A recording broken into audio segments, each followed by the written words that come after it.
하나님 말씀 읽기 전에 우리 잠깐 기도하겠습니다. 같이 기도하죠.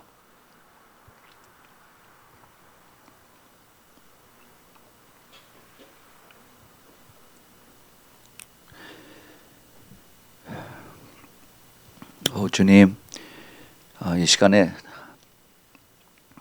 저희들이 주님의 음성을 듣기를 간절히 소원합니다. 주님께서 이 시간에 저희들에게 오셔서 저희들의 마음 문을 활짝 열어주시고 저희들의 마음 문이 옥토가 되게 하셔서 주님의 말씀을 받을 때 그 옥토 속에서 이 씨앗이 뿌려지고 그리고 싹이 나고 꽃이 피고 열매가 맺는 오늘 귀한 밤 되도록 주님 축복하여 주시옵소서. 주님 감사합니다. 저희들 이 마지막 때 저희들 택하시고 그리고 또 주님께서 숨겨주시사 주님의 신부로 주님께서 하나하나 가르쳐 주시고 또 인도해 주심을 감사합니다.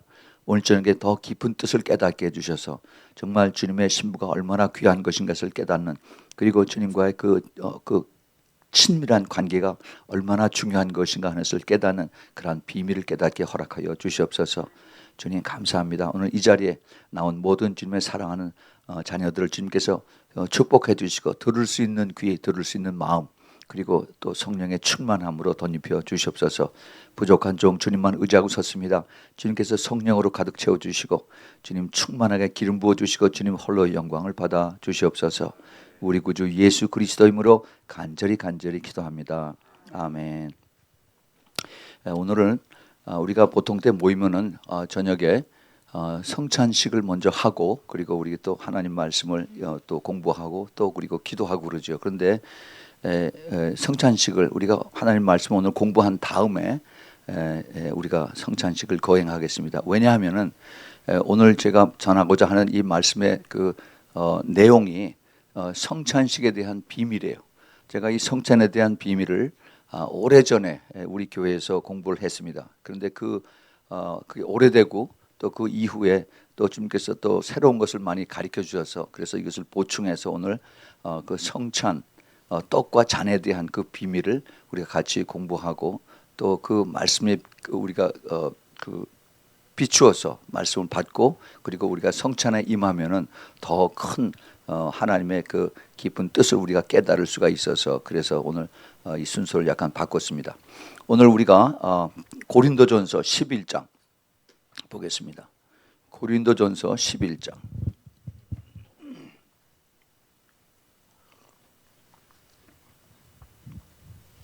우리가 항상 성찬 때 읽는 고린도전서 11장 23절에서부터 26절까지 우리가 한번 읽어보겠습니다. 자, 찾으셨으면 같이 읽죠. 시작.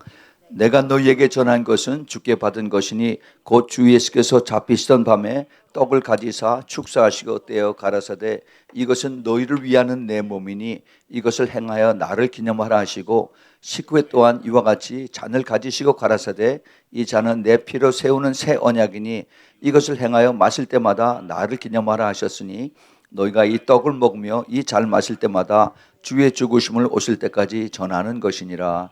아멘. 예, 우리가 성찬을 할 때 보통 이 23절부터 26절까지만 우리가 읽고 성찬을 합니다. 그런데 이 원래 성찬에 관한 말씀은 예수님께서 먼저 말씀하셨죠. 마태복음 26장 26절에서부터 29절까지, 또 마가복음 14장 22절서부터 25절까지, 그 다음에 누가복음 22장 14절서부터 20절까지. 그래서 이 성찬을 주님께서 잡히시기 바로 직전 그 전날 그 성찬을 아주 굉장히 뜻깊게 그 제자들과 성찬을 나누시고 그 다음에 그 다음날 잡히시고 죽이십니다. 우리가 주일날 그 성찬을 할 때 읽는 그 요한복음 6장에 있는 말씀은 그 제자들과 이제 같이 바리새인들 앞에서 그 생명의 떡이라 하는 것을 설명을 하시면서 하시는 그 말씀 중에 우리가 읽는 성찬의 말씀을 거기에 있습니다. 그래서 이것은 주님이 잡히시기 전날 하시는 그 내용보다 조금 좀 더 깊지만은 그렇게 절갑 절감한 그런 내용은 거기에 없어요. 그런데 우리가 지금 보았던 마태복음 6장, 그다음에 마태복음 26장, 마가복음 14장, 누가복음 22장에는 아주 그 절박한 그 뜻이 거기에 숨겨져 있습니다. 그런데 지금 우리가 읽었던 고린도전서 11장에는 사도 바울이 예수님하고 직접 만난 적이 없는 사도 바울이 그 성찬에 대해서 말씀을 전하고 있습니다. 혹시 여러분 성경 가지고 계신 분 중에서 NIV 성경 가지고 계신 분은 그 지금 읽었던 그 내용 중에서 영어 성경에 그 빨간 줄로 된 것이 있어요. 그것은 예수님께서 직접 하신 말씀이에요. 이제 사도 바울이 성령께서 주시는 그 말씀을 듣고 똑같이 예수님께서 하신 말씀을 똑같이 거기서 이제 선포한 것을 볼 수가 있습니다. 그래서 이것은 너희를 위하는 내 몸이니 이것을 행하여 나를 기념하라. 또 그 다음에 이 잔은 내 피로 세운 새 언약이니 이것을 행하여 나를 기념하라. 이 말씀을 예수님께서 직접 하셨다라고 이렇게 이야기를 합니다.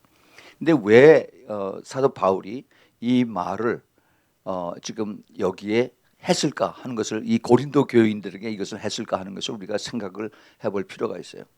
이 고린도 교인들이 혹시 여러분들 그 고린도서 공부를 해보신 분은 아시겠지만은 고린도 그 전서 후서, 고린도 교회가 말썽이 많았었습니다. 문제가 많이 있는 그러한 교회에 있었어요. 그래서 그 고린도 교회에 대한 문제들을 항상 이제 편지에 적어서 이것을 고쳐라, 이것을 내가 소문을 들었더니 내가 이것이 옳지 않다 하는 그런 내용들이 이제 많이 나오는 것을 볼 수가 있습니다. 그 고린도 교회에 대한 사도 바울의 그 안타까운 마음, 그 잘못 가고 있는 그러한 길들을 사도 바울이 그 고린도 교인에게 쓰는 그 편지 중의 내용이 그 고린도전서 11장, 이제 특별히 그 성찬의 잘못된 이것을 가지고 하는 내용이 그 17절서부터 나옵니다. 17절 그 앞에 보면은 17절서부터 계속해서 끝까지 쭉 내려가면서 34절까지가 전체가 그 성찬에 대한 잘못된 것을 지금 고린도 교회에서 하고 있다 하는 내용을 사도 바울이 거기서 지적을 하고 있습니다. 그래서 거기 보면은 그 특별히 그 30절 29절 30절에 주의 몸을 분변치 못하고 먹고 마시는 자는 자기의 죄를 먹고 마시는 것이라. 그리고 이러므로 너희 중에 약한 자와 병든 자가 많고 잠자는 자도 적지 않다라고 그렇게 말씀하십니다. 여기 지금 사도 바울이 고린도 교인들 중에서 크리스찬들 중입니다. 크리스찬들 중에서 성찬에 임하는 사람들, 그런 사람들 중에서 아픈 자들이 많고 약한 자들이 많고 때로는 죽는 사람까지 있다라고 얘기를 해요. 그 원인이 뭐냐? 그 원인이 바로 성찬에 있다라고 말씀하십니다. 그걸 잘 깨달으시기 바라세요. 여기 그 특별히 아프고 약하고 죽는 그 원인이 여기 그 영어 성경에 보면은 그것을 딱 한 가지 이유로 얘기합니다. For this reason, many among you are weak and sick, and numbers asleep. 죽는단 말이죠. 그 아프고 약하고 죽는 그 이유가 딱 한 가지라는 거예요. 여러 가지 이유가 아니라 딱 한 가지. 그것이 바로 그 성찬에 잘못 임한다 하는 뜻입니다. 그 무엇이 잘못됐느냐? 우리 한번 그 17절서부터 한번 보죠. 그 사도 바울이 우리가 읽는 그 한글 개역 한글 그 편은 조금 좀 옛날 거가 돼서 어렵기 때문에 제가 그 표준 새 번역이라고 하는 그 성경을 찾아서 한번 쭉 봤어요. 그랬더니 우리가 알기 쉽게 적혀져 있습니다. 제가 그걸 가지고 읽을게요. 다음에 지시하려는 문제에는 내가 여러분을 칭찬할 수 없습니다. 그것은 여러분이 모여서 하는 일에 이로움을 주지 못하고 해를 주기 때문입니다. 첫째로 여러분이 교회에서 모일 때 여러분 가운데 분열이 있다는 말이 들리는데 나는 그것이 어느 정도는 사실이라고 믿습니다. 18절입니다. 19절 하기야 여러분 가운데서 바르게 사는 사람들이 밝히 드러나려면 여러분 가운데서도 당파가 없을 수는 없을 것입니다. 당파가 있다는 얘기죠. 여러분들이 분열되어 있으니 여러분 한 자리에 모여서 먹어도 그것은 주님의 만찬을 먹는 것이 아닙니다. 라고 얘기합니다. 그래서 주님의 만찬을 먹을 때 이렇게 갈라져 있으면 서로가 그 분열이 되면 안 된다는 것입니다. 먹을 때 사람마다 제가끔 자기 음식을 먼저 먹으므로 어떤 사람은 배가 고프고 어떤 사람은 술에 취합니다. 여러분에게는 먹고 마실 집이 없습니까? 그렇지 않으면 여러분이 하나님의 교회를 멸시하고 가난한 사람들을 부끄럽게 하려는 것입니까? 내가 여러분에게 무슨 말을 해야 하겠습니까? 내가 여러분을 칭찬해야겠습니까? 이런 점에서는 칭찬할 수 없습니다. 라고 얘기를 합니다. 이제 내가 여러분에게 전해준 것은 주님께로부터 직접 받은 것입니다. 곧 주 예수께서 잡히시던 밤에 빵을 드시어서 감사를 드리신 다음에 떼으시면서 말씀하셨습니다. 이것은 너희를 위하는 내 몸이다. 이것을 행하여 나를 기억하라. 식후에 잔도 이와 같이 하시고 말씀하셨습니다. 이 잔은 내 피로 세운 새 언약이다. 너희가 이것을 마실 때마다 이것을 행하여 나를 기억하여라. 그러므로 여러분들이 이 빵을 먹고 이 잔을 마실 때마다 주님의 죽으심을 그가 오실 때까지 선포하는 것입니다. 그러므로 누구든지 합당하지 않게 그 빵을 먹거나 주님의 잔을 마시는 사람은 주님의 몸과 피를 범하는 죄를 짓는 것입니다. 그러니 각 사람은 자기를 살피십시오. 그런 다음에 그 빵을 먹고 그 잔을 마시십시오. 주님의 몸을 분별함이 없고 마시는 사람은 자기에게 내릴 심판을 먹고 마시는 것입니다. 이 때문에 for this reason 하는 겁니다. 이 때문에 여러분 가운데는 몸이 약한 사람과 병든 사람과 또 죽은 사람이 많습니다. 우리가 우리 스스로를 살피면은 우리는 심판을 받지 않을 것입니다. 그런데 우리가 주께로부터 심판을 받아서 징계를 받는 것은 우리가 세상과 함께 정죄함을 받지 않게 하려고 하시는 것입니다. 그러므로 나의 형제 자매 여러분, 여러분이 먹으려고 모일 때에는 서로 기다리십시오. 배가 고픈 사람은 집에서 먹도록 하십시오. 그것은 여러분이 모이는 일로 심판하실 일이 없게 하려는 것입니다.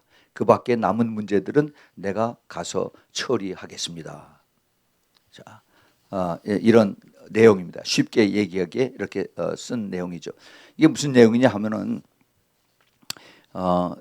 그 초대교회 때 고린도에서 교인들이 모여서 이제 그 성찬을 하는데, 그런데 모일 때마다 성찬을 했어요. 그런데 사람들이 이제 가까이 사는 사람, 멀리 사는 사람, 일하고 오는 사람 해서 오는 시간이 각각 다른데 오자마자 저녁을 안 먹고 온 사람들이 있으니까 성찬을 하려고 했던 이제 그 떡을 잔뜩 쌓아놓고 있는데 그것을 오자마자 그냥 막 먹습니다. 그리고 이제 포도주를, 그 당시에는 포도주를 쭉 이렇게 병으로 독에다 이렇게 놓고 있는데 오자마자 그걸 막 마시고서 취해 있는 거예요. 그러니까 나중에 온 사람들은 먹을 것이 없어요. 또 그리고 나중에 온 사람들은 같이 그 동참을 할 수가 없는 겁니다. 그러니까 이제 불평불만이 있죠. 이제 그 얘기가 나중에 이제 그 사도 바울까지 이게 들어간 겁니다. 근데 그렇게 쭉 오랫동안 했었어요. 그렇게 하다 보니까 어떤 결과가 났느냐? 그 고린도 교회에 있는 사람들이 아프기 시작한 거예요. 그리고 더 나아가서 죽는 사람들까지 거기 생겼습니다. 그러니까 사람들이 고린도 교회 가면은 아프더라. 고린도 교회 가면은 죽는다더라. 이런 소문까지 퍼지게 되었습니다. 그래서 그 소리를 이제 사도 바울이 듣고 내가 이것은 주님께서 내가 직접 나에게 주신 말씀이다 하시면서 이것을 어떻게 우리가 성찬을 받아야 되는가 하는 그런 내용을 이제 사도 바울이 이것을 정하고 이렇게 가르쳐 주는 겁니다. 무엇이 잘못되고 그다음에 이것을 어떻게 고쳐야 되는가 하는 그런 내용을 가르쳐 줬죠. 자, 그래서 이건 안 믿는 사람들이 아니라 믿는 사람들이 또 특별히 성찬에 임하는 사람들이 어떻게 우리가 이것을 받아들여야 되나. 우리가 이것을 매일 저녁 우리가 합니다. 매일 저녁 우리가 성찬에 임할 때 이것이 타성이 돼서 그냥 습관적으로 우리가 와서 이제 그 기도하고 그다음에 찬양하고 그다음에 이것을 듣는, 이렇게 우리가 생각하는 그런 경향이 있습니다. 근데 그게 아니라 정말 제가 이제부터 말씀을 드리려고 하는 이 성찬의 깊은 뜻을 알면은 우리가 너무너무 이게 귀하고 너무 경건해지고 우리가 정말 그 거룩한 그 성찬에 참여하는 그 자체가 너무나 큰 은혜가 된다 하는 것을 우리가 잘 깨닫고 여러분들이 거기에 이제 참여를 하시기 바랍니다. 이제 여러분들 마태복음 한번 보세요. 마태복음 26장에 한번 가보겠습니다. 거기에 똑같이 성찬에 대한 주님께서 하신 말씀이 있습니다. 마태복음 26장 26절서부터 29절까지요. 저희가 먹을 때 예수께서 떡을 가지사 축복하시어 떼어 제자들을 주시며 가라사대 받아 먹으라 이것이 내 몸이니라 하시고 또 잔을 가지사 사례하시고 저희에게 주시며 가라사대 너희가 다 이것을 마시라 이것은 죄 사함을 얻게 하려고 많은 사람을 위하여 흘리는 바 나의 피 곧 언약의 피니라. 그러나 너희에게 이르노니 내가 포도나무에서 난 것을 이제부터 내 아버지의 나라에서 새 것으로 너희와 함께 마시는 날까지 마시지 아니하리라 하시니라. 주님께서 이렇게 말씀하셨습니다. 잡으시기 전날 이 말씀을 하셨어요. 그런데 이 그 26절에 저희가 먹을 때 예수께서 떡을 가지사 축복하시고 여기 지금 제자들만 있습니다. 제자들만. 그런데 떡을 가지시고 하나님 앞에 축복하시고 그다음에 떼어서 제자들을 주시며 가르사대 받아 먹으라 이것이 내 몸이라 하셨습니다. 그런데 이것이 우리가 그냥 읽으면은 받아 먹으라 이것이 내 몸이라 하지만은 이것을 더 자세하게 보면은 그 뜻이 훨씬 더 깊고 다른 것을 우리가 알 수가 있습니다. 그 영어 성경을 보면은요, 영어 성경에 여러 가지 버전이 있죠. 킹 제임스 뭐 그다음에 뭐 NIV 뭐 제가 보는 건 NASB New American Standard인데 거기 전부 다 영어 성경이 다 똑같이 그렇게 되어 있어요. 뭐라고 했냐면은 그 예수님께서 받아 먹으라 이것이 내 몸이라 그랬었어요.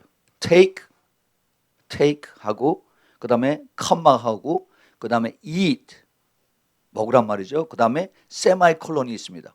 세마이콜론. 그다음에 this is my body 그랬어요. 그 세마이콜론은 쉼표예요. 쉼표. pause. 쉰다는 얘기예요. 왜 쉬느냐? 받아서 먹을 때까지 기다리고 있는 겁니다. 예수님이 제자들에게 떡을 띄워서 주시면서 take 받으라. 그리고 그다음에 eat 하고 먹을 때까지 예수님께서 기다리고 계세요. 그게 잠시 쉬는 겁니다. 이것이 세마이콜론이에요. 그러고 난 다음에 this is my body 그래요. 내가 받아 먹은 그 떡이 바로 내 몸이니라 이렇게 말씀하신 겁니다. 그러니까 내 몸 속에 들어가 있는 그 떡이 바로 내 몸이 너에게 들어갔다는 것을 말씀하신 거예요. 그 굉장히 중요합니다. 그것을 믿음으로 받아들일 때 예수님의 몸이 내 안에 들어오면 내 몸이 거룩해지는 것을 깨달아요. 예수님의 몸은 그 출애굽기에 모세가 이스라엘 백성들을 이끌고 이제 그 애굽에서 나와서 그래서 광야에서 그 유월절을 지키죠. 그 유월절 어린 양을 잡아서 그것을 이제 계속해서 광야에 있는 동안에 사람들이 먹습니다. 그 유월절에 양을 먹고 난 다음에 40년 동안 광야에 있으면서 사람들이 아팠다는 얘기가 없어요. 옷도 다 해지지 않았다라고 그럽니다. 예수님의 몸을 먹은 사람들이에요. 예수님의 피를 마시고 예수님의 몸을 먹은 사람들. 굉장히 뜻이 깊습니다. 우리가 예수 그리스도의 몸을 매일 우리가 성찬을 하면서 그 떡을 먹고 그 피를 마시는데 그 떡과 피의 뜻이 우리가 믿음으로 받는데 이것이 내가 깨달아진다면은 내 안에서 엄청난 역사가 일어난다는 겁니다.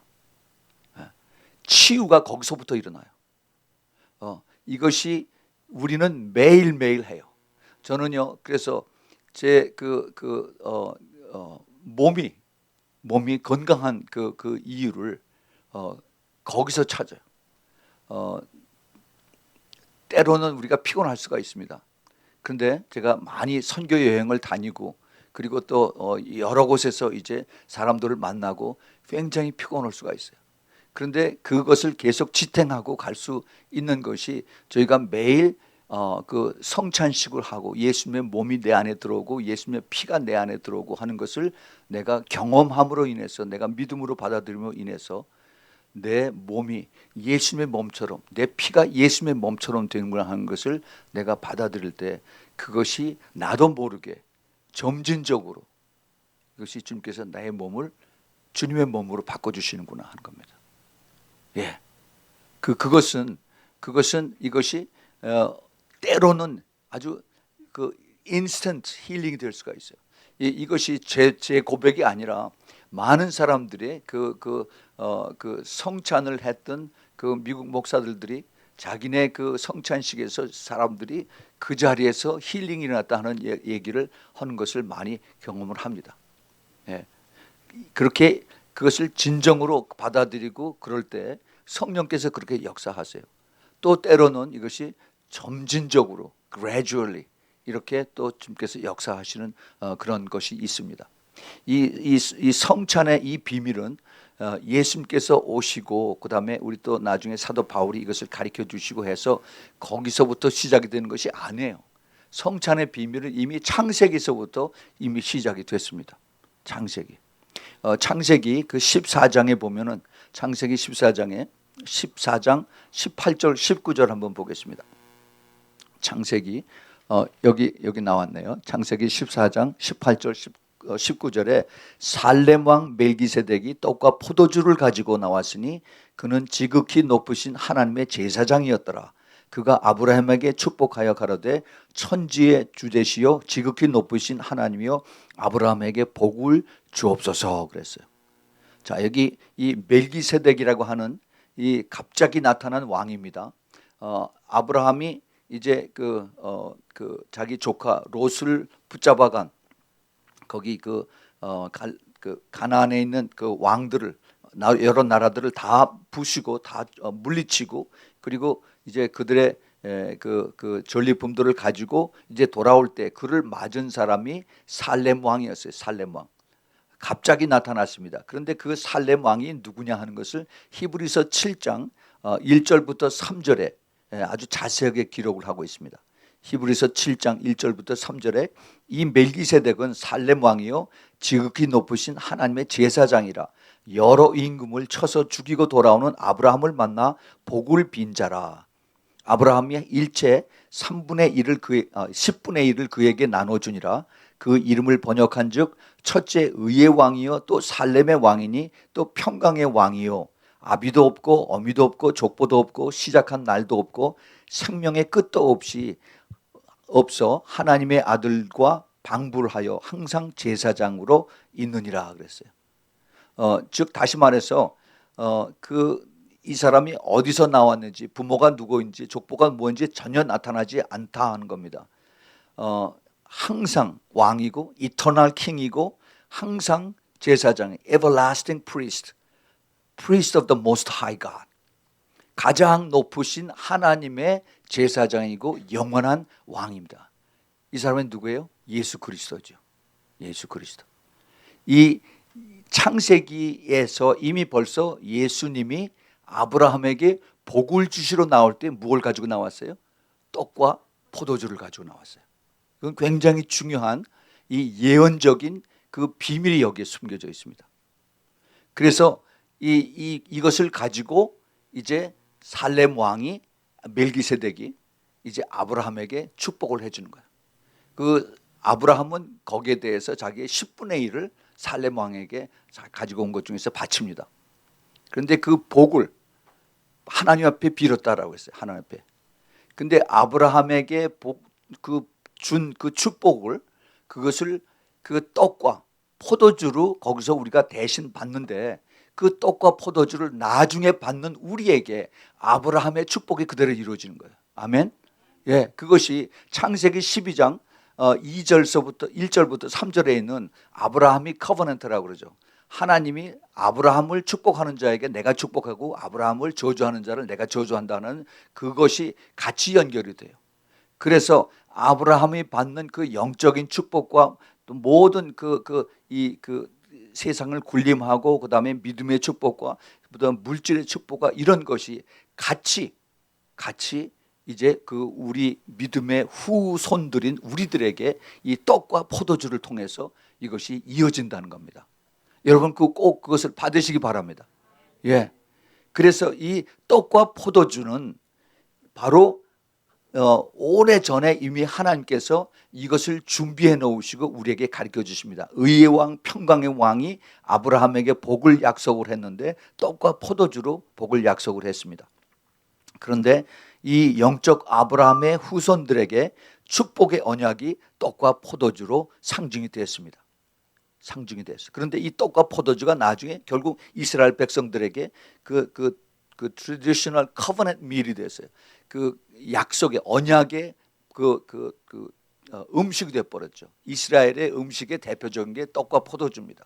그래서 그들이 이제 유월절을 할 때 유월절 제사를 지낼 때든지 또 평상시에 음식에서도 그 떡과 포도주는 떼낼 수가 없어요. 왜냐하면 이것이 하나님의 언약의 약속이기 때문에. 그런데 이것을 주님께서 약속하신 것이 바로 살렘 왕으로부터 받은 의의 왕, 그 다음에 평강의 왕이 이것이 그대로 쭉 내려오는 거예요. 근데 그 평강의 왕이 누굽니까? 바로 예수 그리스도예요. 우리가 그 크리스마스 때 부르는 그 메시아의 할렐루야 메시아 코러스에 그 이사야서 9장 6절에 평강의 왕 그러잖아요. 평강의 왕. 그게 바로 예수 그리스도예요. Prince of Peace. 그리고 예수님께서 요한복음 14장 27절인가요? 거기가 내가 너에게 평강을 주노라 그랬어요. I give you the peace. 내가 주는 그 평강은 세상이 주는 평강과 같지 않다라고 말씀하셨어요. 예, 그 평강의 주인이 바로 예수 그리스도이기 때문에 그런 겁니다. 그래서 이제 그 떡과 포도주 이것을 이제 주님께서 이미 오래전에 준비하고 계시고 그리고 이것을 이제 쭉 계속해서 이스라엘 백성들을 통해서 이것을 가르쳐 주십니다. 하나님께서 이스라엘 백성에게 이것을 가르쳐 주시는 그 선지자를 통해서 주시는 약속의 말씀이 지금부터 약 한 3,000년 전에 이미 하나님께서 에레미야 아브라함에게 주신 그것이 에레미야 선지자에게 주신 그 예언의 말씀으로 이것이 이제 이루어진 것을 보게 됩니다. 에레미야서 31장 31절부터 34절 그 사이에 보면은 하나님께서 에레미야에게 주신 그 말씀이 예수님의 몸과 피 그리고 성령의 오심으로 해서 이것이 그대로 이루어진 내용을 볼 수가 있습니다. 에레미야서 31장 나 여호와가 말하노라 보라 날이 이르리니 내가 이스라엘 집과 유다 집에 새 언약을 세우리라. 나 여호와가 말하노라 이 언약은 내가 그들의 열조의 손을 잡고 애굽 땅에서 인도하여 내던 날에 세운 것과 같이 아니할 것은 내가 그들의 남편이 되었어도 그들이 내 언약을 파하였음이니라. 나 여호와가 말하노라 그러나 그날 후에 내가 이스라엘 집에 세울 언약은 이러하니 내가 나의 법을 그들의 속에 두며 그 마음에 기록하며 나는 그들의 하나님이 되고 그들은 내 백성이 될 것이라. 그들이 다시는 각기 이웃과 형제를 가리켜 이르기를 너는 여호와를 알라 하지 아니하리니 이는 작은 자로부터 큰 자까지 다 나를 알미니라. 내가 그들의 죄악을 사하고 다시는 그 죄를 기억지 아니하리라 여호와의 말이니라 했습니다. 이 말씀은 하나님께서 이스라엘 백성에게 약속하신 거예요. 그런데 우리가 이것을 받았습니다. 이스라엘 백성이 예수님을 배척했기 때문에 우리가 이것을 받았어요. 그런데 이제 결국은 나중에 하나님께서 이스라엘 백성들의 이것을 다시 이루십니다. 그런데 이것이 벌써 이루어지고 있어요. 예수 그리스도를 믿는 이스라엘 백성들을 통해서 메시아닉 주를 통해서 이것이 이루어지고 있습니다. 에스겔서 36장 26절 27절에도 똑같은 이 약속의 말씀, 그 뉴 커버넌트가 거기서 다시 기록이 되고 있습니다. 내 영을 너희 속에 두고 새 마음을 너희에게 주겠다라고 말씀하셨어요. 내 신을 너희 속에 두어서 내 율례를 지키게 한다. 그들이 아무리 율법을 가지고 모세의 율법을 가지고 지킨다고 하더라도 자기네 힘으로 지켜지지가 않는다는 겁니다. 다시 말해서 내 신을 내가 너에게 주니까 성령을 내가 너에게 줄 테니까 그 성령의 힘으로서 너희들이 내 말에 순종을 할 수 있는 그 율법을 지킬 수 있도록 내가 해주겠다는 겁니다.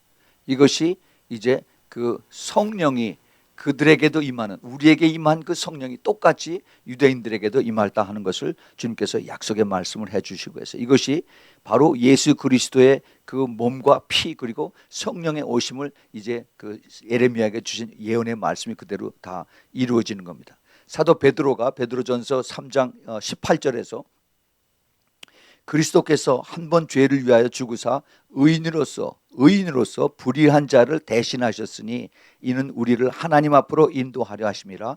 육체로서는 죽임을 당하고 영으로서는 살림을 받으셨느니라. 예, 바로 똑같은 얘기를 사도 베드로가 하고 있습니다. 우리 불의한 자를 의인이신 우리 예수님께서 죄가 없으신데도 여기 오셔서 우리를 위해서 대신 죽으심으로 우리가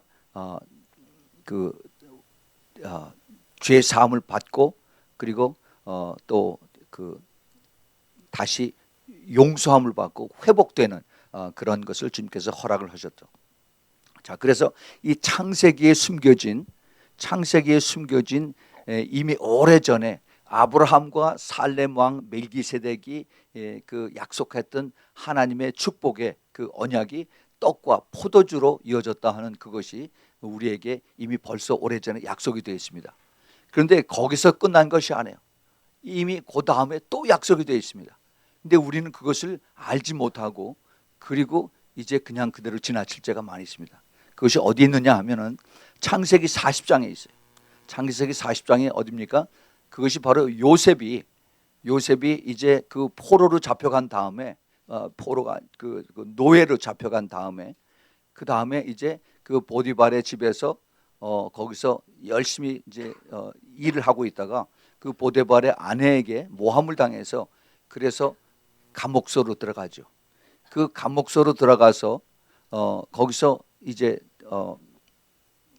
하나님을 그 안에서 하나님을 찬양합니다. 그 안에서도 하나님의 그 은혜를 이제 찬양하는 그런 내용이 그 창세기 39장 그 밑부분에 나오는데, 근데 그 다음에 40장에 가 보면은 거기에 이제 그 애굽 왕 바로의 밑에서 술 맡은 자와 그 다음에 떡 굽는 자가 거기서 죄를 짓고 감옥소에 거기 들어오는 내용이 나오죠. 근데 이 두 사람이 떡 굽는 자하고 술 맡은 자가 꿈을 꿉니다. 그 꿈을 꾸어서 그것을 이제 그 바로 앞에 요셉의 앞에 와서 이것을 고했을 때 요셉이 이것을 이제 해몽을 해줘요. 근데 해몽대로 그대로 됩니다. 술 맡은 그 자는 다시 그 관원으로 회복이 되고 그 다음에 떡 굽는 자는 그 다음에 목이 잘려서 죽습니다. 근데 그것이 거기 깊은 뜻이 있어요. 거기 보면은요, 그 술 맡은 자 여기도 이게 와인이 나옵니다. 그 다음에 떡 굽는 자 이게 그 떡이 나와요. 떡. 이 술 맡은 자의 꿈은 포도나무에 3가지 포도송이가 있는데 그 포도를 거기서 이제 따서 그 즙을 자기가 가지고 있는 바로의 잔에 것을 짜서 그것을 바로의 손에다 이것을 드렸다 하는 것이 그 꿈이었습니다. 그랬더니 요셉이 그 얘기를 듣고 그 3가지는 사흘을 얘기하는데 사흘 후에 당신이 이제 다시 그 직업이 전직 그 회복이 될 것이다. 술 맡은 자의 관원으로 회복이 될 것이다 라고 얘기를 했습니다. 근데 그 얘기를 듣던 옆에서 그 떡 굽는 자가 나도 꿈을 꿨는데 흰 떡을 3광주리가 내 머리 위에 있는데 그 제일 위에 있는 그 광주리에 그 바로를 위해서 이제 떡을 만들어 가지고 거기에 특별히 만드는 그 구운 음식들이 거기 있는데 그 광주리에 있는 그 구운 그 음식들을 그 떡들을 새들이 와서 그것을 다 먹어버렸어요. 그래서 이 새들이 먹은 그 뜻이 무엇이냐 하고 이제 요셉에게 물어봤더니 그 새 광주리는 역시 사흘이라고 얘기를 합니다. 그래서 당신은 죽을 거다 그랬어요. 근데 그 다음에 봤더니 그 40장 19절에 이렇게 얘기를 합니다. 요셉이 지금부터 사흘 안에 바로가 당신의 머리를 끊고 당신을 나무에 달리라 그랬습니다. 나무에. 새들이 당신의 고기를 뜯어먹으리라. 자, 여기서 술관원의 포도주, 이것이 바로 그 피를 상징하죠. 포도주. 그리고 이 떡은 바로 주님의 몸을 상징합니다. 그래서 그 예수님의 피는, 흘리신 피는 하나님이 받으시고 그 피로 우리를 사서, 그래서 우리의 죄를 우리의 죄가 용서를 받고 하나님 앞으로 나아가게 되는, 다시 말해서 하나님 앞에 우리의 그 관계가 회복이 되는, 그것을 이제 얘기하고 계십니다. 다시 말씀드릴게요. 예수님의 흘린 피는, 그 포도주는 하나님이 받으시고 그 피로 우리를 사서 우리의 죄가 용서를 받고 하나님 앞으로 나가게 하는 그 회복의 역사가 나오는 것이다 하는 겁니다. 그리고 그 몸은 나무에 매였습니다. 나무에 매여서 못을 박아서 죽으시고 3일 만에 다시 살아나셨습니다. 3일 만에 다시 회복이 되셨어요. 예수님께서 죽으시기 전날 밤에 제자들과 떡을 나누시면서 이것이 내 몸이고 또 내 피라고 이렇게 말씀을 하셨습니다. This is my body. 그 다음에 This is my blood. 근데 그냥 blood라고 하지 않고 이것이 This is a new covenant in my blood 그랬습니다. 내 피의 새 언약이라고 말씀하셨어요. 예수님께서 그 잔을 나누실 때 제자들에게 하신 그 말씀을 새 언약의 피라고 하는 것을 제자들은 굉장히 깜짝 놀라게 받았습니다. 왜냐하면 이 말은 아무 때나 쓰는 말이 아니에요.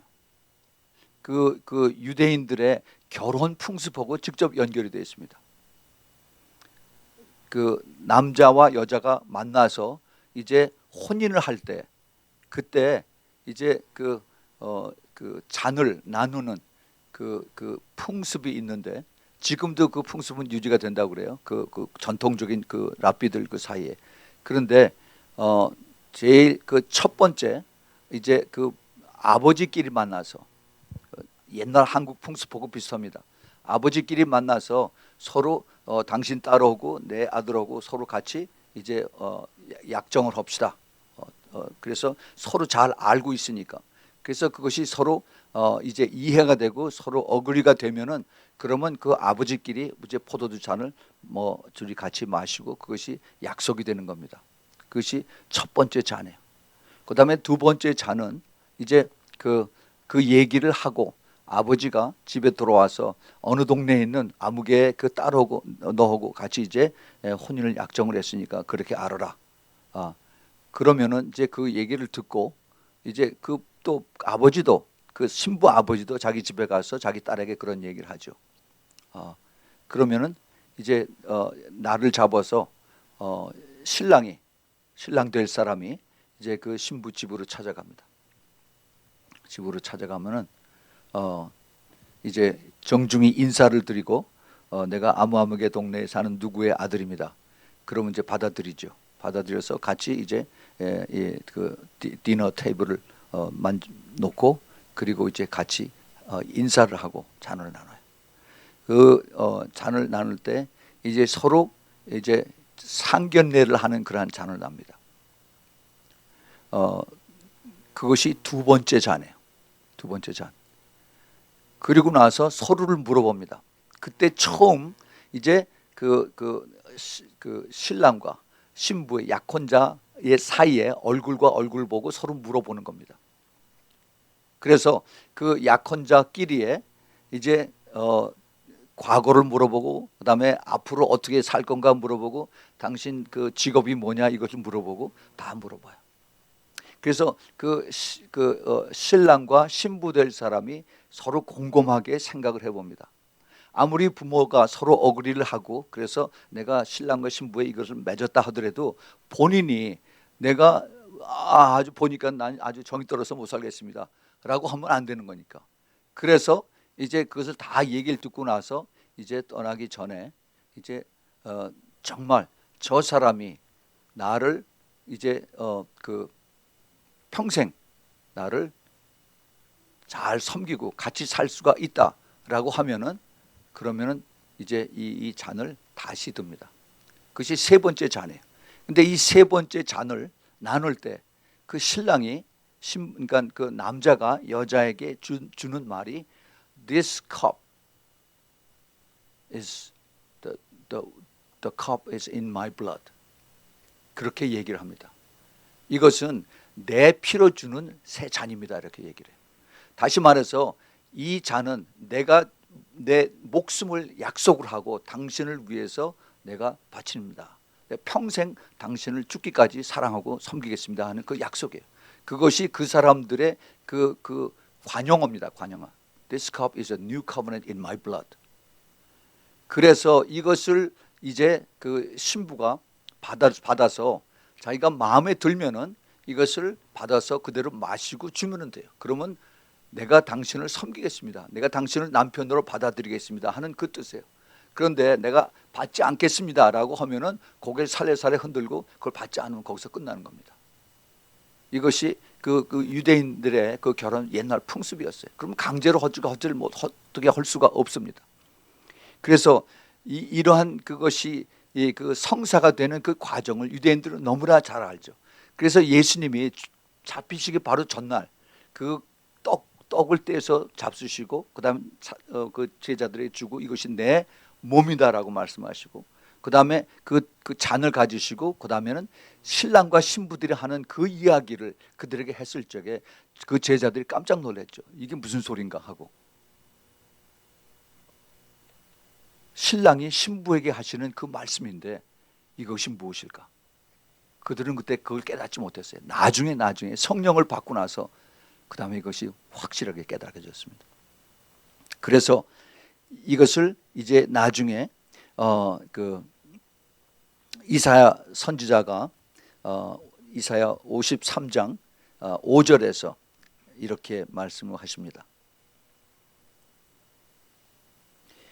그가 찔림은 우리의 허물을 인하며 그가 상함은 우리의 죄악을 인함이라. 그가 징계를 받음으로 우리가 평화를 누리고 그가 채찍에 맞음으로 우리가 나음을 입었도다. 자, 우리는 이 말씀을 그냥 그대로 읽지요.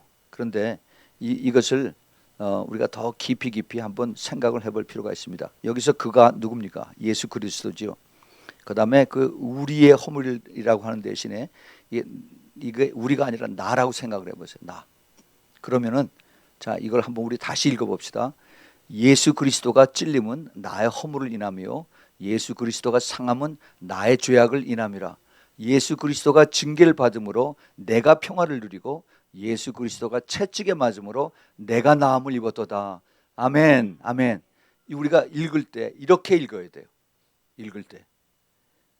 그래서 이 예수 그리스도가 채찍을 맞고 예수 그리스도가 찔림을 받고 하는 것이 바로 다 나 때문에 그렇다 하는 것을 우리가 확실하게 깨닫는 것입니다. 네, 그래요.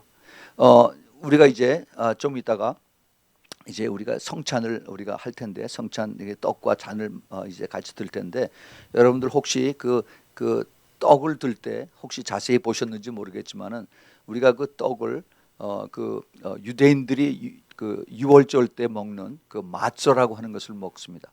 그 마쩌라고 하는 것이 그 무교병이죠. 무교병. 그 밀가루를 그냥 그대로 반죽해서 구운 거예요.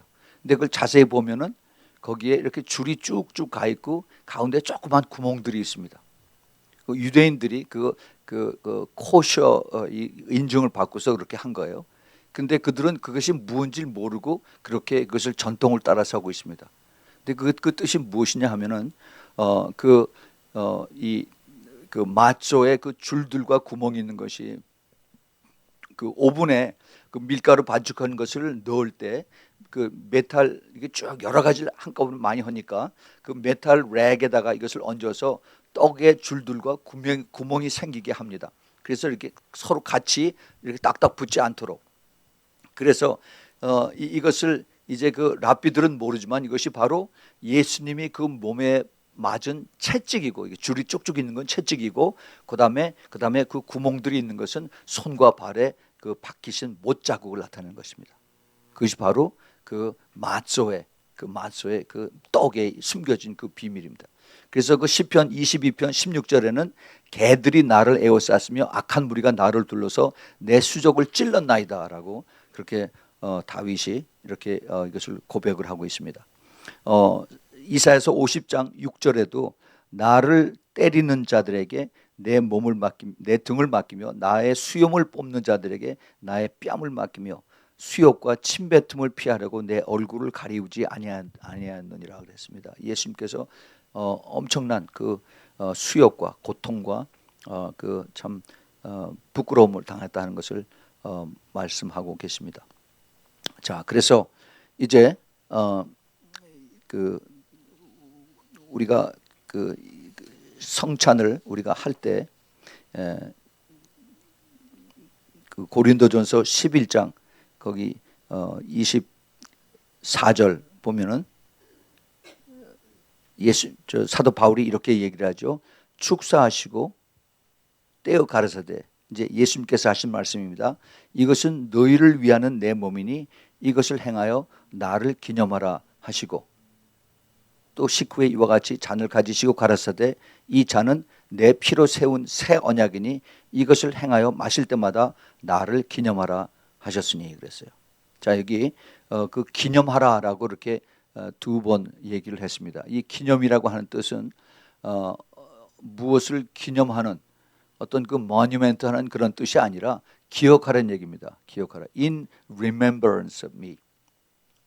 그래서 나를 기억하라는 얘기입니다. 오래오래 기억을 하라는 겁니다. 무엇을 기억해야 되느냐? 두 가지를 기억해야 돼요. 두 가지를.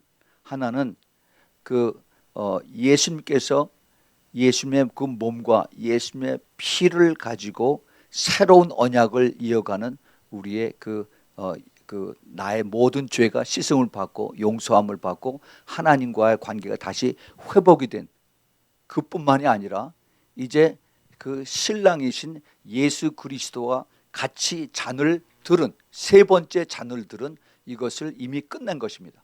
이것을 기억해야 돼요. 그리고 이제 앞으로 올 것을 기억하는 것이 또 하나 남았습니다. 그 또 하나 남는 것은 예수 그리스도가 이제 만왕의 왕이고 만주의 주로서, 그리고 영원하신 그 하나님의 제사장, 멜기세덱과 같은 하나님의 대제사장으로 우리에게 다시 오실, 그래서 우리에게 영원한 축복과 그 다음에 왕관을 주시고 이것을 이제 예수님께서 다 이루셨다 함으로 우리에게 다가오는 겁니다. 그때 주님께서 무엇을 하시냐 하면은 이제 그 마태복음 26장 29절에 주님께서 이렇게 말씀하셨죠. 그러나 너희에게 이르노니 내가 포도나무에서 난 것을 이제부터 내 아버지의 나라에서 새 것으로 너희와 함께 마시는 날까지 마시지 아니하리라 하셨습니다. 이것은 이제 우리가 천국에 가면은 그 주님께서 이제 웨딩 그 뱅퀘트를 쭉 다 준비해 놓고, 그리고 이제 세마포를 준비해 놓고, 그리고 거기에 마지막 네 번째 잔이 거기에 쫙 다 앉혀 있는 겁니다. 그래서 우리가 예수님의 신부로 가서 예수님하고 같이 그 마지막 네 번째 잔을 드는 이것이 앞으로 남아 있어요. 이것이 그런데 멀지 않습니다. 멀지 않아요.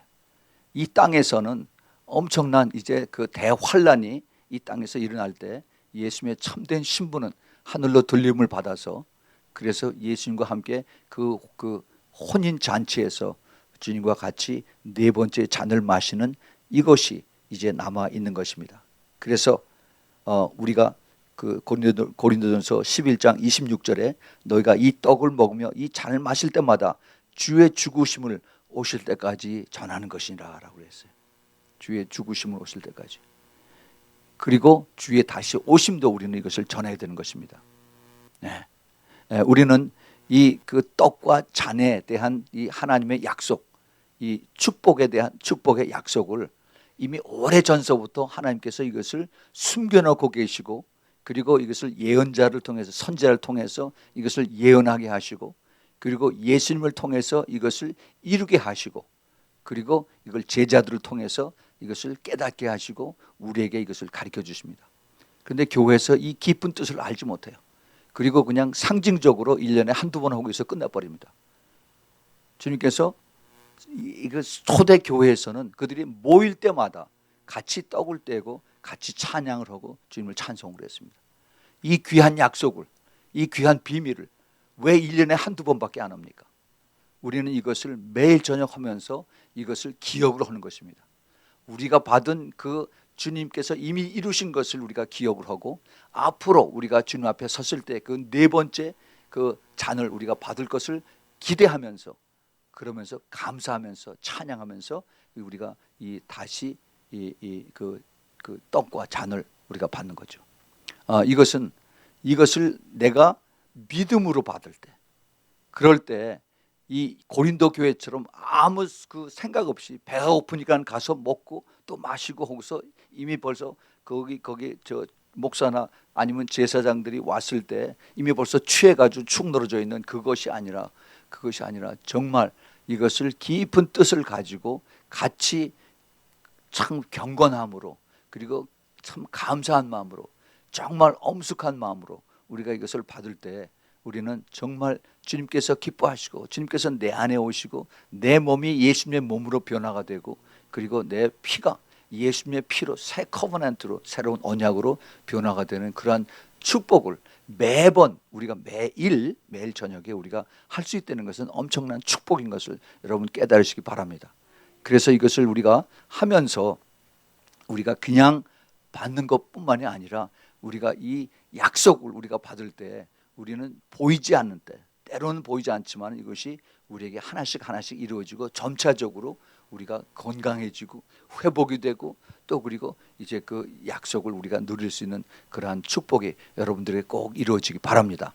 아멘.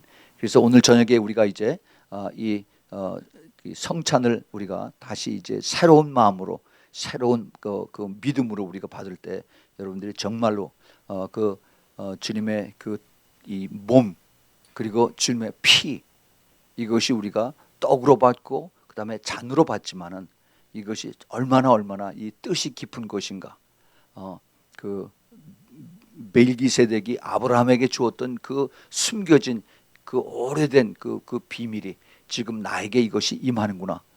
이것을 알고, 또 예레미야가, 또 그리고 에스겔 선지자가, 또 이사야 선지자가 받은 이런 것들이 지금 나에게 이루어지는구나 하는 것을 받고, 여러분들이 새로운 각오와 새로운 마음으로 여러분들이 이 성찬을 오늘 저녁에 받으시기 바랍니다. 자, 우리 같이 우리 찬송가 281장 우리 같이 찬송을 하고 우리 성찬을 같이 임하겠습니다. 281장